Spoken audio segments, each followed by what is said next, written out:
Happy Monday, champions. This is your At a Glance for the week of February 19th through February 22nd. I hope everyone has enjoyed their weekend. First, I want to say thank you to everyone who supported the Valentine's Day dance on Friday.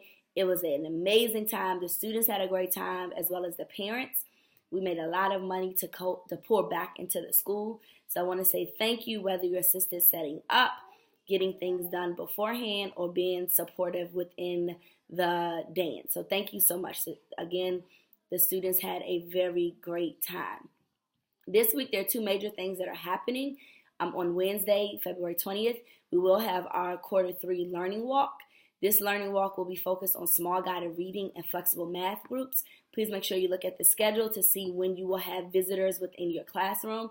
There will be outside visitors, that will be supporting us with the learning walk. Please make sure you look at the time just in case you need to adjust the time you have small guided reading or flexible math groups so that they occur when there are visitors within your classroom. The second thing that's happening this week is our Black History program. Thank you to the Drama Club and everyone that is supporting the Black History program on Friday. An additional email will be sent out asking for more assistance and support for Friday. Unfortunately, we will not be able to do the intended Spirit Week. The information did not go out last week to parents. I'm not sure who is over top of that. We can talk about doing it for next week, but unfortunately that will not happen this week. The last thing that I want to talk about is accommodations as well as leave accruals. Teachers or classroom teachers, please remember when there is testing going on in the building, as you know, this is the heightened time of testing. When there's testing happening in the building, our ESOL and SPED teachers are being pulled to service students and to provide those testing accommodations. It is very important for you to look at the schedule to see who will be used for accommodated groups and what time, so that you are not expecting them in your classroom to service students.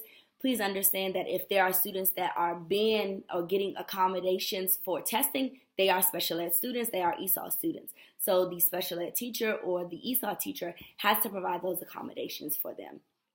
The last thing is leave accruals. It is very important that we are all understanding what leave accruals really mean. It is important that we're following the procedures for personal leave and for sick leave. Once again, I will reiterate that sick leave, you can input that in 24 to 48 hours. However, if it is a less than 24 hours, meaning you are inputting your leave less than 24 hours before the start of the day of using the leave, you have to call. A text message, an email, calling the school, none of that suffice. You have to call me in the morning or when you are putting the leave in. Also, for personal leave cannot be taken the day of. Personal leave can only be taken 24 or inputted 24 to 48 hours before the intended leave date. Also, I want to talk about projected leave. Projected leave is just that. It's projected. You have not earned the leave yet. If you notice in your Oracle, there's leave earned and projected leave.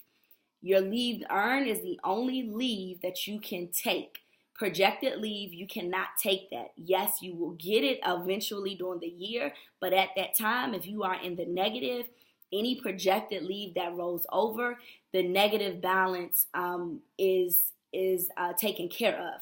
So, for example, if I am negative 3.75 hours and I have 5 hours projected leave, when leave rolls over to my earned leave, it takes the leave that is owed, so that I am taking care of my negative 3.75 hours. I know that it seems like I talk about leave all of the time, but we are still having employees not following the leave procedures and not paying attention to their leave accruals. So please, again, it is very important that you follow the leave procedures and you understand your leave accruals, because not having the appropriate leave when you're inputting it calls for rejection of leave, and then also you becoming a leave without pay status. So it's really important that you're paying attention to your leave. That is it. I hope everyone has a great week.